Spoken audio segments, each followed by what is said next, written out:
后来继续来看资深艺人林瑞阳是宜兰劳动人。今年的6月，宜兰县政府甲聘请来做宜兰的观光大使。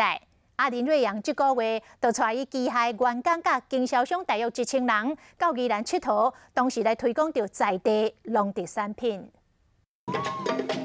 表演的舞者跳甲真热情，迎接1000多名的游客。另外，资深艺人59岁林瑞阳，伊嘛伫馆长的面上喷这红拍的，模样非常趣味，大家拢笑眯眯。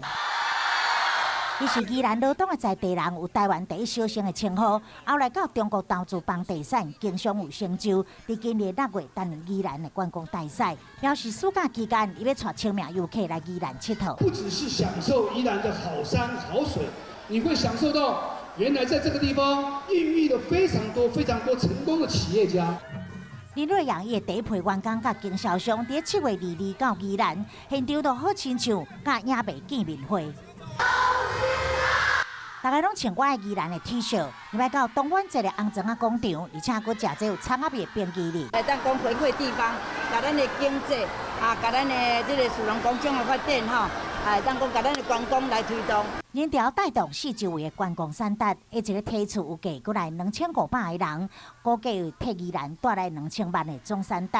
观光大赛带来实际经济效益，互林瑞阳这段回乡之旅真正是真正赢。